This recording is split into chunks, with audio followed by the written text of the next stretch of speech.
Hi, I'm Jenna Bloom, reporting live from BBYO International Convention 2021, and I'm so excited to spend a few minutes today with Broadway actor, writer, and producer Adam Kantor. So, welcome, Adam.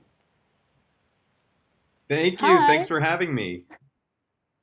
So I'm just gonna ask you a couple Hi. questions. So first, let's start off by talking about your passion, which is theater. How did you get started in it, or know that it was something that you wanted to pursue professionally? So I grew up outside of New York City in Great Neck, where there is a vibrant Jewish community.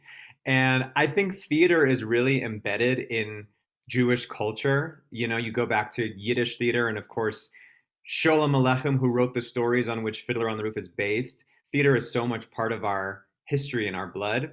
So my family took me to see shows in the city, and that's really how I caught the bug.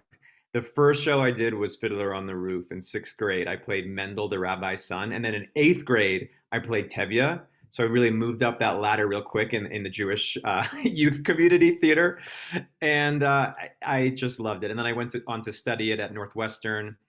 And because I lived so close to the city, I could take advantage of classes and workshops that were happening when I was in high school in the city.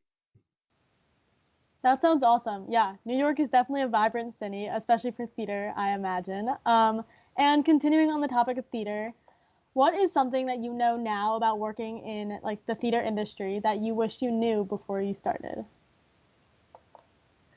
I would say that you are your greatest asset. You are more than enough. That sounds a little cheesy, maybe, but actually, it's a continual journey to get there. It's like a graph to infinity. There's always this feeling that you have to try to imitate or be like somebody else, but really, the more you do some self excavation and embrace all that makes you you, you will find your voice, and it will be all the more powerful and palpable to hear and to witness and to experience. That's incredible, very inspirational.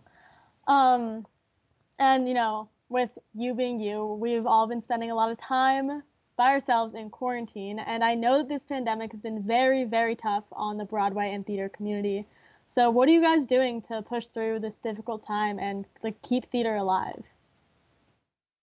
We're doing a lot of digital content. I'm doing stuff for a whole bunch of Jewish organizations like One Table and Sharsheret and Jewish Queer Youth.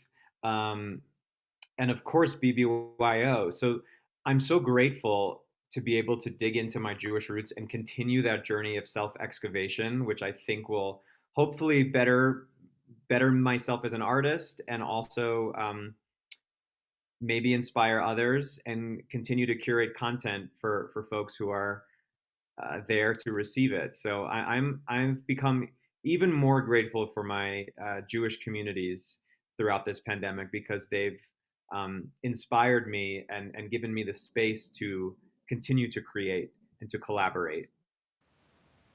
Yeah, I mean, I know that all of us here in BBY are very grateful to have you here.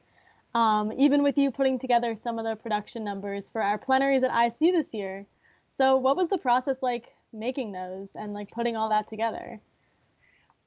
It was a blast. It was real fast, but I got the opportunity to reach into my roots in another way and contact the final cast of Rent and ask them if they would consider being involved in this beautiful summit, and they agreed. So I got some awesome cast members whom I love so dearly, some of whom I haven't seen in a long, long, long time, and we got to reconvene over this awesome cause and come together to do a little good. So it was so great to be able to tap into my Jewish community, tap into my Broadway community through Rent, which is a show that is so near and dear to my heart. It was my Broadway debut. I played Mark Cohen. I wore glasses kind of like this. So it's been deeply meaningful, and I'm grateful for BBYO for the opportunity. Yeah, that's incredible. And it came out really, really well. I know it brought a lot of our teens to tears. So, thank you for that. And with that, that is all the time that we have for today. Thank you so much for joining us. And good luck in the future of your theater career and with everything else you have going on. Thank you. You were a wonderful interviewer. Thank you.